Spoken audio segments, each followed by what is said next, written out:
Hello friend, नमस्कार। GK video में आप सभी का स्वागत है। आप सभी कैसे हैं? आज हम प्रायद्वीपीय नदियां पढ़ाने जा रहे हैं, पेनिसुलर रिवर्स।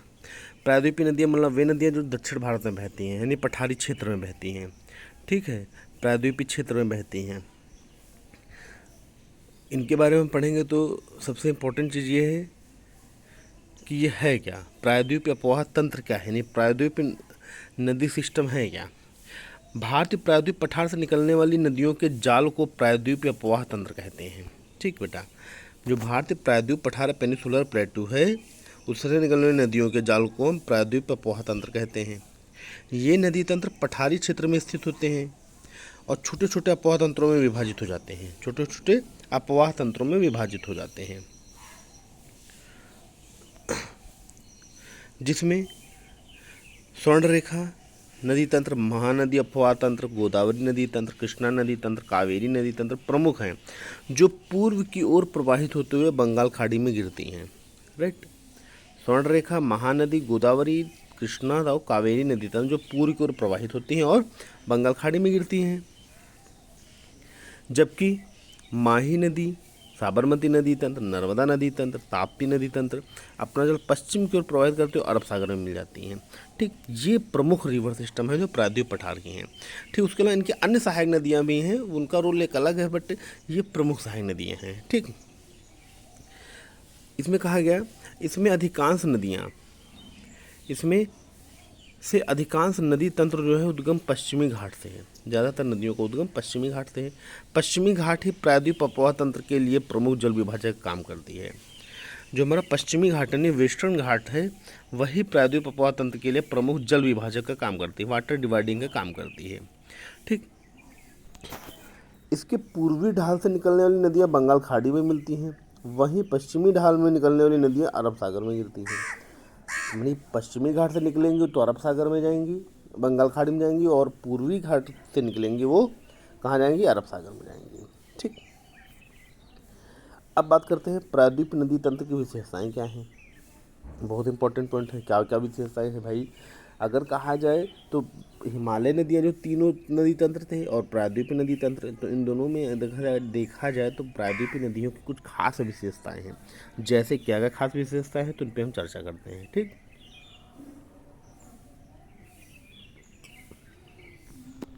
भारत के प्रायद्वीप पठार में बहने वाली नदी तंत्रों में कई विशेषताएं हैं, जिन्हें हिमालय अपवाह तंत्र से अलग करती है। जो भी कुछ प्रमुख विशेषताएं निम्नलिखित है। नंबर 1, प्रायद्वीपीय नदी तंत्र हिमालय नदी तंत्र से प्राचीन है। बहुत पुरानी नदियां हैं, मतलब जब हिमालय बना था उससे हजारों वर्ष पहले से बह रही हैं। यहाँ की अधिकांश नदियाँ प्रौढ़ावस्था में आ गई हैं। प्रौढ़ावस्था मतलब कि एक युवावस्था से गुजर कर जो एक बुढ़ापे में आता है, वो एज में आ गई। इसकी घाटियाँ अधिक चौड़ी उथली पाई जाती हैं। जो घाटियाँ, जो नदियों द्वारा घाटियाँ बन गई हैं, ये चौड़ी हैं और उथली हुई हैं। ठीक,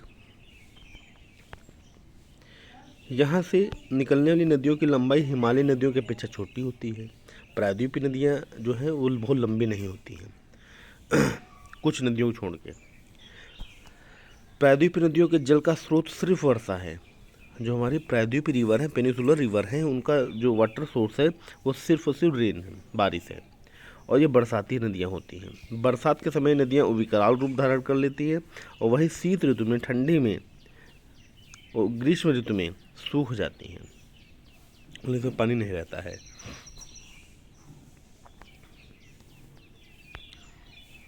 अब इन नदियों की खास विशेषता एक ये है, ये नदी अपने मार्ग पर नदी छिप्रिकाएँ, झरना, जलप्रपात का निर्माण करती हैं। यहाँ की नदियाँ अपने मार्ग में नदी विसर्प का निर्माण नहीं करती हैं, कि मतलब ऐसे ऐसे उल्टी सीधी नहीं बहती हैं। ठीक, क्योंकि चट्टानों से बहती है, उनका मार्ग निश्चित है, उसी रास्ते से जाएंगी। और विसर्प का मतलब होता है जैसे सांप नहीं चलता है ऐसे टेढ़े में टेढ़े होने, वैसे यह नदियाँ नहीं चलती हैं। जबकि हिमालय नदियाँ बहुत सी ऐसी हैं, जैसे कोसी है बिहार में जो बहती है, वो तो विसर्प माध्यम से बहती है। चंबल है, विसर्पण करती हैं। लेकिन यहाँ की नदियाँ, प्रायद्वीपीय नदियाँ जो हैं वो विसर्पण नहीं करती हैं ना। नेक्स्ट, प्रायद्वीपीय नदियाँ जलगम एवं सिंचाई के लिए उपयुक्त नहीं होती हैं। सिंचाई के लिए उपयुक्त इसलिए नहीं होती है क्योंकि उसमें परमानेंट पानी नहीं रहता है। जब बारिश का पानी आएगा तभी आएगा ना, इसलिए सिंचाई के लिए बहुत उपयुक्त नहीं मानी जाती। ये नदियाँ अपने सीधे मार्ग में प्रवाहित होती हैं, बार बार अपना मार्ग नहीं बदलती हैं। ये बार बार एक बार जैसे जिधर से निकल गई फिर वही रास्ता हो जाएगा, या कोई प्राकृतिक अपवाह वो हो जाए, घटना घट जाए तो एक अलग बात है कि मार्ग भटक जाए, अदरवाइज़ वो जैसे बहती वैसे बहती रहती है। प्रायद्वीप नदियों का जल अधिग्रहण क्षेत्र अपेक्षाकृत छोटी होती है। जो इनका जो जल अधिग्रहण क्षमता है वो हिमालय नदियों की अपेक्षा कम होती है। अरब सागर में गिरने वाली नदियां अपने मुहाने पर ज्वारनद मुख का निर्माण करती हैं। ज्वारनद मुख में एस्चुअरी कि जो नदी का पानी है वो एस्चुअरी ज़्यादातर पश्चिमी घाट पर जो नदियाँ गिरती हैं अरब सागर में वो बनाती हैं एस्चुअरी। एस्चुअरी का मतलब होता है जो भारत से नदियाँ समुद्र को बहुत स्पीड में जा रहे हो, समुद्र के जल को धक्का दे देना, उसे एस्चुअरी या ज्वारनद मुख कहते हैं। ठीक, वहीं नर्मदा और ताप्ती नदी ने भ्रंश घाटी में प्रवाहित होती है। ये क्वेश्चन पेपर में कई बार पूछा जा चुका है कि भ्रंश घाटी में प्रवाहित होने नदी कौन सी है, तो नर्मदा और ताप्ती। ठीक, बंगाल की खाड़ी में जो नदियाँ गिरती हैं तो बंगाल खाड़ी में गिरने वाली नदियाँ बड़े बड़े डेल्टे का निर्माण करती हैं। मतलब जो नदियाँ अरब सागर में गिरती हैं, जो नदियाँ अरब सागर में गिरती हैं वो ज्वारनद मुख बनाती हैं, जो नदियाँ बंगाल खाड़ी में गिरती हैं वो डेल्टा बनाती हैं। ठीक, एक खास पॉइंट ये है। प्रायद्वीप अपवाह तंत्र की प्रमुख नदियाँ, यहाँ से निकलने नदियों के जल विसर्जन के आधार पर दो वर्गों में विभाजित किया गया है। प्रायद्वीप नदियों को दो भागों में बांटा गया है, पहला है अरब सागर की नदियाँ और दूसरा है बंगाल की खाड़ी नदियाँ। ठीक, अरब सागर की नदियाँ और बंगाल खाड़ी नदियाँ, जिनके बारे में हम अलग अलग डिस्कस करेंगे। राइट, शुरू करते हैं। अरब सागर में गिरने वाली नदियाँ, इसके अंतर्गत उन सभी नदियों को शामिल किया गया है जो जल अरब सागर में गिराती हैं और इनका अंतिम संगम अरब सागर में होता है। कुछ प्रमुख नदियाँ निम्नलिखित इस प्रकार हैं। कैसे, शुरू करते हैं। पहली नदी लूनी नदी। यह नदी राजस्थान तथा थार के मरुस्थल का सबसे बड़ा नदी तंत्र है। इसकी लंबाई 495 किलोमीटर 495 किलोमीटर है। इसका अपवाह क्षेत्र 37,363 वर्ग किलोमीटर है। 37,363 स्क्वायर किलोमीटर है इसका अपवाह तंत्र, ड्रेनेज सिस्टम। ठीक, कहा जाता है इसकी उत्पत्ति अरावली पहाड़ी के पश्चिमी ढाल में राजस्थान के पुष्कर के समीप दो धाराओं सरस्वती और सागरमती के रूप में उत्पन्न होती हैं। मतलब अरावली पहाड़ी के पश्चिम ढाल से राजस्थान के पुष्कर के पास दो धारा सरस्वती और सागरमती के रूप में उत्पन्न होती हैं। यह दक्षिण की ओर प्रवाहित होते हुए गुजरात के कच्छ के रण में मिल जाती है। ठीक, उसके बाद आ जाती है साबरमती नदी। इस नदी का उद्गम अरावली पर्वत के दक्षिण में राजस्थान के डूंगरपुर जिले से हुई है। यह एक संकीर्ण अपवाह बेसिन में प्रवाहित हो, संकीर्ण वो सकरी, बहुत इसका जो बेसिन है, जो इसका जो मार्ग है ये बहुत ही सकरा, मतलब संकीर्ण अपवाह बेसिन। बेसिन का मतलब होता है कि ज़मीन में मतलब ढका हुआ भाग, ढका हुआ मतलब क्या, जैसे वॉश बेसिन घरों में लोगों के नहीं होता है उसी तरह बेसिन बना हुआ। जब नदी बहती है तो गोल गोल रास्ते बने हैं ये नदी, इस नदी के प्रवाह में वो सकरे बने हुए हैं, वो चौड़े नहीं सकरे रास्ते हैं। ठीक, वो बेसिन फॉर्म में बने हुए हैं। इसका क्षेत्रफल 21,700 वर्ग किलोमीटर है, 21,700 स्क्वायर किलोमीटर अपवाह क्षेत्र है। इसकी लंबाई 300 किलोमीटर है। साबरमती लंबाई 300 किलोमीटर है। यह नदी अपने उद्गम स्थल से दक्षिण की ओर प्रवाहित होते हुए खंबात की खाड़ी अरब सागर में मिल जाती है। खंबात खाड़ी फिर अरब सागर में मिल जाती है। ठीक, फिर अगली नदी माही नदी आती है। इस नदी का उद्गम मध्य प्रदेश के धार जिले के विंध्याचल पर्वत के अमामऊ स्थान से होती है। माही नदी कहाँ से निकलती है? मध्य प्रदेश के धार जिले के विंध्याचल पर्वत, जहाँ विंध्याचल पर्वत है वहीं पे अमामऊ नामक स्थान है, वहाँ से निकलती है। ठीक,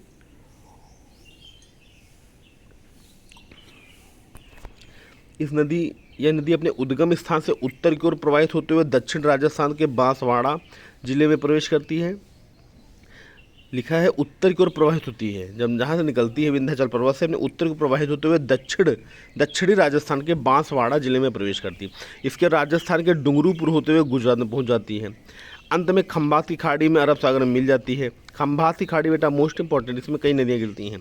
इसकी लंबाई 576 किलोमीटर है और उसका अपवाह क्षेत्र 34,842 किलोमीटर है, 34,842 स्क्वायर किलोमीटर। ठीक, इसकी सबसे खास पॉइंट बेटा क्या है, बहुत यूनिक पॉइंट है कि माही नदी जो है, मतलब इसका खास सबसे यूनिक पॉइंट जो है कि माही नदी जो है यह भारत की एकमात्र ऐसी नदी है जो कर्क रेखा को 2 बार काटती है। ये पेपर में कई बार पूछा गया है कि माही नदी भारत की एकमात्र ऐसी नदी जो कर्क रेखा को 2 बार काटती है। बहुत यूनिक पॉइंट है, बहुत खास पॉइंट है। ठीक, कर्क रेखा को 2 बार काटती है। इतना याद रखना कि महेंद्र सिंह धोनी ने T20 विश्व कप भी जीता, वर्ल्ड कप भी जीता। तो इसी तरह माही नदी, माही उनका भी नाम है, माही नदी भी है। तो माही नदी कर्क रेखा को 2 बार काटती है। माही ने 2 ट्रॉफी जीती हैं। ठीक, नेक्स्ट, नर्मदा नदी। नर्मदा नदी, यह नदी अमरकंटक की पहाड़ी से 1057 मीटर की ऊंचाई से निकलती है।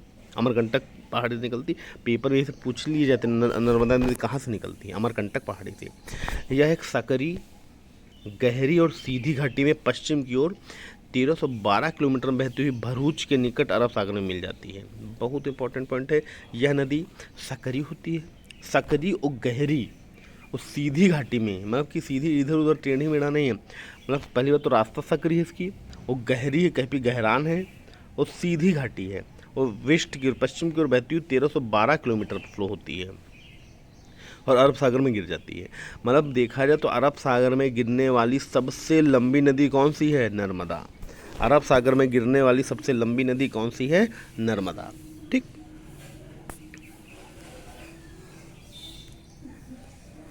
यह नदी विंध्याचल और सतपुड़ा की पहाड़ी के मध्य प्रवाहित होती है। इसका अपवाद क्षेत्र 93,180 किलोमीटर है। ठीक, यह नदी विंध्याचल और सतपुड़ा पहाड़ी के मध्य में प्रवाहित होती है।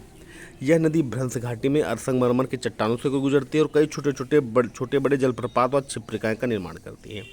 मध्य प्रदेश के जबलपुर के पास धुआंधार भेड़ाघाट जलप्रपात है। ये बहुत इंपॉर्टेंट क्वेश्चन है, कई बार पूछा जा चुका है कि जबलपुर के पास जो धुआंधार जलप्रपात है वो कहाँ पे है। क्योंकि बेटा धुआंधार इसलिए इसे बोला जाता है कि जब ये नदी गिरती है तो उसके बैकअप में देखो, पीछे ऊपर ही क्वेश्चन लिखा है ना, भ्रंश घाटी में संगमरमर के चट्टानों से गुजरती है। तो पीछे बैकग्राउंड संगमरमर चट्टान वाइट कलर, और पानी भी गिरता है सफ़ेद सफ़ेद, इसलिए लगता है एकदम दूध की तरह।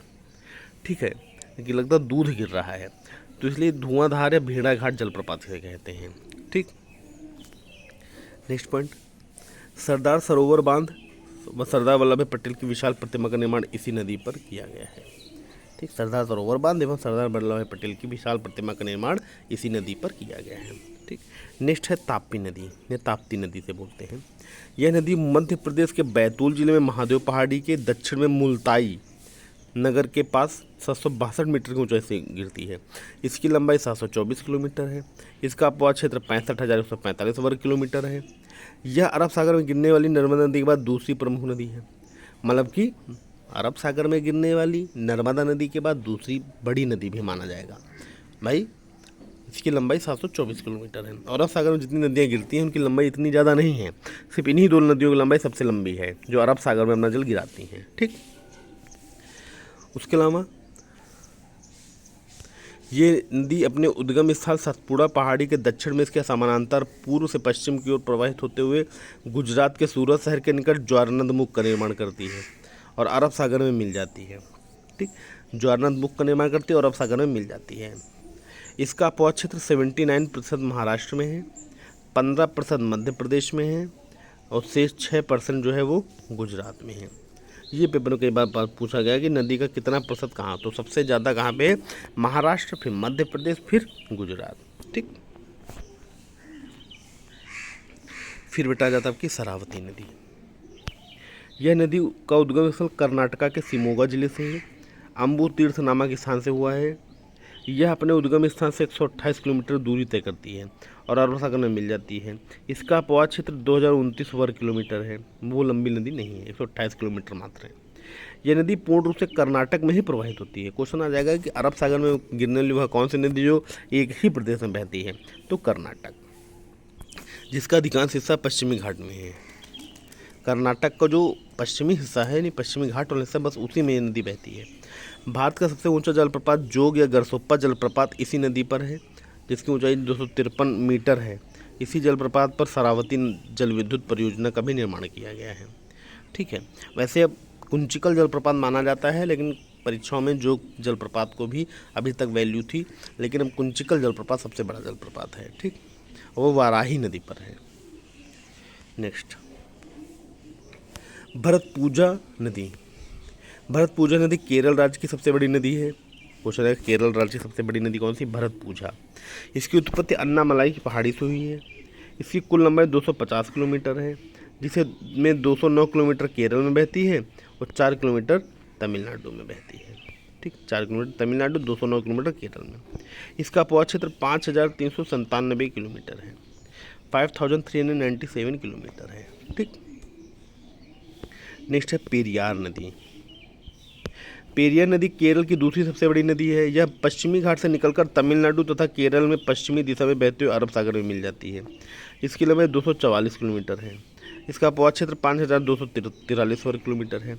इस नदी पर इडुक्की बांध का निर्माण बेटा किया गया है और इसी पर ही जल विद्युत परियोजना का भी विकास किया गया है। ठीक, जितनी जहाँ पे नदी तेज स्पीड ऊपर से गिरती है तो वहाँ पे जल विद्युत परियोजना का विकास किया ही जाता है। ठीक, इसकी प्रमुख सहायक नदियाँ भी हैं, जैसे मुल्यार, मतलब इसके अलावा पेरिंजन, कुट्टी, एडमाला नदी आदि नेरिय, मतलब इस तरह की सैकड़ों नदियाँ, इस तरह की महत्वपूर्ण बांध, जिसपे अन्य महत्वपूर्ण बांध भी हैं। इसके अतिरिक्त अरब सागर में गिरने वाली अन्य महत्वपूर्ण नदियाँ वैतरणी नदी, जिसका उद्गम नासिक जिले के त्र्यंबकम पहाड़ी से हुआ है, और कालिंदी नदी बेलगांव जिले, कर्नाटक के बेलगांव जिले से कालिंदी नदी निकली है, जो कारवाड़ की खाड़ी में गिरती। मांडवी और जुआरी नदी बेटा, ये प्रमुख नदी अरब सागर में गिरती, जो गोवा में बहती हैं। ठीक, जो अरब सागर में गिरती हैं। इस तरह की और छोटी छोटी नदियां हैं, तो उनके बारे में ज़्यादा जिक्र नहीं किया गया है। ठीक, अब आते हैं बंगाल खाड़ी में गिरने वाली जो नदियाँ प्रमुख हैं। तो इसके अंतर्गत प्रायद्वीप पठार की उन नदियों को शामिल किया जाता है जो नदियाँ अपना जल बंगाल खाड़ी में विसर्जित करती हैं। और कुछ प्रमुख नदियाँ इस प्रकार हैं। नंबर 1, स्वर्णरेखा नदी। तो स्वर्णरेखा नदी के बारे में हम लोग जानते हैं। यह नदी झारखंड के रांची के दक्षिण पश्चिम में पिस्का नगदी प्रखंड से निकलती है। यह अपने उद्गम स्थान से यह नदी दक्षिण पूर्व की ओर प्रवाहित होते हुए ओडिशा में प्रवेश करती है और अंत में ओडिशा के बालासोर के निकट बंगाल खाड़ी में गिर जाती है। ठीक, ओडिशा के प्रवेश करते ही अंत में ओडिशा के बालासोर जो क्षेत्र है, जहाँ भी हाल ही में दुर्घटना हुई है ट्रेनों की, वहीं में बंगाल खाड़ी में गिर जाती है। इसकी लंबाई 400 किलोमीटर है। इसका अपवाह बेसिन 12,296 वर्ग किलोमीटर है। इसके रेत में कहा जाता है सोने के कण पाए जाने के कारण इसे स्वर्ण रेखा का नामकरण किया गया। इसका नाम स्वर्ण रेखा इससे पड़ा, इसमें जो रेत पाई जाती है उसमें सोने के कण पाए गए, इसी वजह से इसका नाम स्वर्ण रेखा पड़ गया। इसकी प्रमुख सहायक नदियाँ राढ़ू, काची, खरकई, गारनाल, जमार, करकरी आदि हैं। स्वर्ण रेखा इसकी सहायक नदियाँ में प्रवाह कई जलप्रपात का निर्माण होता है, वाटरफॉल का है, जैसे हुंडरू जलप्रपात स्वर्णरेखा नदी पर है, दशम जलप्रपात कांची नदी पर है, गौतम धारा जलप्रपात राढ़ू नदी पर है। मतलब स्वर्णरेखा की सहायक नदियाँ हैं। ठीक, तो हुंडरू जलप्रपात पेपर पूछा किस नदी पर है, तो हुंडरू जलप्रपात स्वर्णरेखा नदी पर है। स्वर्णरेखा और खरकई के संगम स्थल पर भारत का पिटसबर्ग जमशेदपुर शहर विकास हुआ है। क्वेश्चन आ जाएगा, जमशेदपुर शहर किस नदी के तट पर है, तो स्वर्णरेखा नदी के तट पर। इसे क्या भारत का पिटसबर्ग कहते हैं, भारत का पिट्सबर्ग कहते हैं। ठीक, अगला बेटा है वैतरणी नदी। यह नदी उड़ीसा के केंदुझर जिले के गुप्त गंगा पहाड़ी के गोनासिका स्थल से निकलती है। इसकी लंबाई 365 किलोमीटर है। यह नदी उड़ीसा के बालासेर जिले में ब्राह्मणी नदी के डेल्टाई क्षेत्र में बाएं तट पर मिलकर बंगाल खाड़ी में मिल जाती है। इस नदी का जिक्र हिंदू धार्मिक ग्रंथ गरुड़ पुराण में और महाभारत में किया गया है। बहुत इंपॉर्टेंट पॉइंट है, मतलब वैतरणी नदी का प्रयोग गरुड़ प्रयाग और महाभारत में किया गया। इसे ओडिशा की गंगा कहते हैं। मोस्ट इंपॉर्टेंट पॉइंट है, बहुत अच्छी पॉइंट है, बहुत ज़बरदस्त पॉइंट है। किस नदी को उड़ीसा की गंगा कहते हैं, तो वैतरणी नदी को कहते हैं। जैसे दक्षिण भारत की गंगा किसे कहते हैं, दक्षिण की गंगा किसे कहते हैं, वैसे ये भी क्वेश्चन बहुत अच्छा है। उड़ीसा की गंगा किसे कहते हैं, तो वैतरणी नदी कहते हैं। ठीक, महाराष्ट्र में वैतरणी नदी जो पश्चिमी घाट से निकलकर पश्चिम में अरब सागर में मिल जाती है। ठीक, फिर आता है ब्राह्मणी नदी। यह नदी झारखंड के दक्षिण पश्चिम से निकलने वाली दो प्रमुख नदियों कोयल और शंख नदी में मिलने के बाद बनी है। दक्षिण कोयल उद्गम झारखंड के रांची पठार से होता है और शंख नदी का झारखंड के गुमला जिले से होता है। दोनों नदियाँ दक्षिण की ओर प्रवाहित होते हुए ओडिशा के राउरकेला में मिल जाती हैं। इसके बाद इन्हें ब्राह्मणी नदी कहा जाता है। ब्राह्मणी नदी बाद में नाम पड़ता है। ठीक है, पहले इनका नाम क्या था, दक्षिण कोयल और शंख नदी, है ना, ये चीज़ है। ब्राह्मणी नदी उड़ीसा की राउरकेला में कहा जाता है इसे। यहाँ से यह नदी गर्जत पहाड़ियों को पार करते हुए बोने, तलचर और बालसोर जिले में होकर बहती है और अंत में पारादीप बंदरगाह पर, पारादीप जो पोर्ट है उस पर धासर के पास वैतरणी नदी इसके मुहाने पे मिलती है, अंत में बंगाल खाड़ी में मिल जाती है। इसकी लंबाई 420 किलोमीटर है। इसका अपवाद क्षेत्र 39,33 वर्ग किलोमीटर है। ठीक, फिर आपका बेटा आ जाता है महानदी। महानदी का उद्गम छत्तीसगढ़ के रायपुर जिले के सिहुआ के निकट माना जाता है। यह अपने उद्गम के बाद नदी उत्तर पूर्व की ओर प्रवाहित होती है और इससे शिवनाथ एवं संदूर प्रमुख सहायक नदियाँ मिलती हैं। यहाँ यह नदी इस क्षेत्र में गहरे महाखंड का निर्माण करती है, महाखड्ड का निर्माण करती है, जहाँ भारत का सबसे लंबा हीराकुंड बांध का निर्माण। हीराकुंड बांध किस नदी पर? महानदी पर है। और सबसे विशाल महाखड्ड मतलब कि महानदी बेसिन जिसे बोला जाता है, जो फेमस है। इसके बाद संबलपुर में नदी पूर्व की ओर मुड़ जाती है और अंत में बंगाल खाड़ी में अपनी धाराओं के साथ मिल जाती है। इसकी लंबाई 851 किलोमीटर है, मतलब भर की लंबाई है। ये इसका अपवाद क्षेत्र 1,41,589 वर्ग किलोमीटर है, बहुत अच्छा है। इसका 53% जो है बेटा मध्य प्रदेश में है एवं छत्तीसगढ़ में है। 47% अपवाद क्षेत्र जो है वो उड़ीसा में है। 53% मध्य प्रदेश और छत्तीसगढ़ में और 47% उड़ीसा में है। ठीक, नेक्स्ट, इस नदी के निचला भाग नौकागम में है। यह जल परिवहन किया जाता है यहाँ पर, ये वाटरवेज बने हुए हैं। इसमें शिवनाथ, हसदो, मांद, ईब, जोकिंग तथा तेल प्रमुख सहायक नदियाँ मिलती हैं। ठीक, फिर आ जाता है गोदावरी नदी। प्रायद्वीप भारत की सबसे बड़ी और लंबी नदी गोदावरी है। बहुत इंपॉर्टेंट पॉइंट है, प्रायद्वीप भारत की सबसे लंबी नदी गोदावरी है। गोदावरी नदी दक्षिण भारत की गंगा भी से कहा जाता है, दक्षिण भारत की गंगा भी की जाता है। मोस्ट इंपॉर्टेंट, इससे बहुत क्वेश्चन, गोदावरी नदी से क्वेश्चन सबसे ज़्यादा पूछे जाते हैं।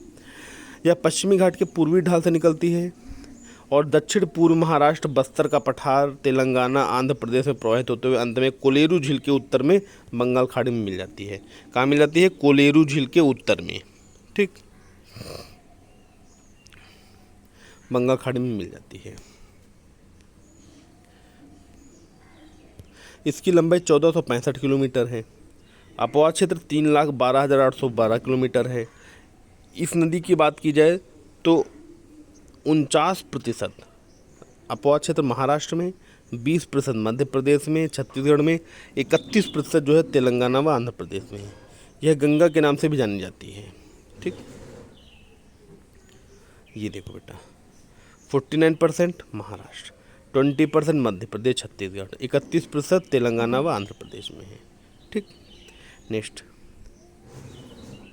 इसके बाएं तट पर पूर्णा, मनेर, पेनगंगा, वेनगंगा, वर्धा, इंद्रावती, ताल, साबरी प्रमुख सहायक नदियाँ मिलती हैं। कहाँ पे? बाएं तट पे। वेनगंगा, वर्धा संयुक्त रूप से प्राणहिता नदी कहा जाता है इसे। वेनगंगा और वर्धा को संयुक्त रूप से प्राणहिता कहा जाता है। इसके दाहिने तट पर मिलने वाली प्रमुख सहायक नदी मंजीरा है। ठीक, गोदावरी के दाएं तट पर मिलने वाली प्रमुख सहायक नदी मंजीरा है।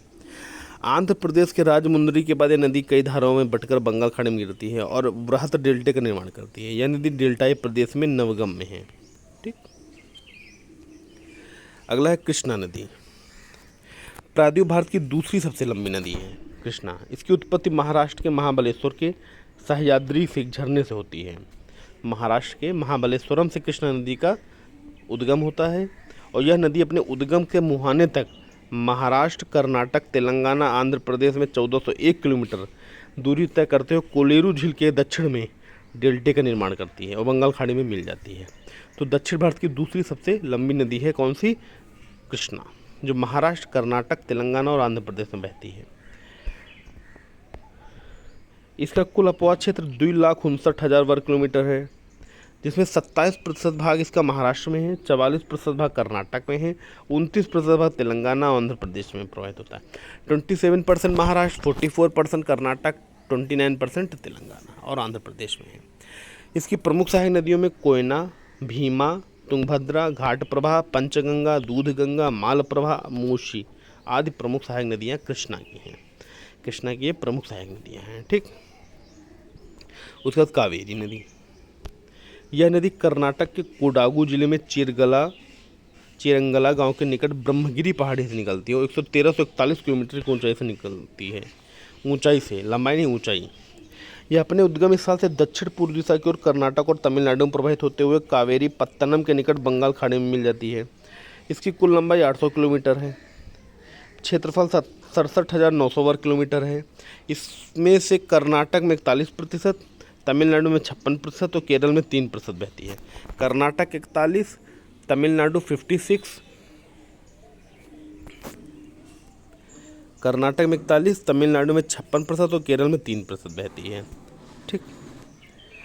इसके बाएं तट पर मिलने वाली नदी हेरंगी, हेमवती, सिमसा, अर्कावती प्रमुख सहायक नदियाँ, जबकि दाहिने तट पर मिलने वाली लक्ष्मण तीर्थ, काबिनी, सुवर्णवती, भवानी और अमरावती नदी प्रमुख सहायक नदियाँ हैं। यह नदी प्रायद्वीप पठार की नदियों से अलग स्थान रखती है क्योंकि इस नदी में साल भर जल प्रवाह बना होता है। मतलब कावेरी नदी दक्षिण भारत की इकलौती नदी है जिसमें साल के 12 महीने पानी रहता है। साल के 12 महीने पानी रहता है।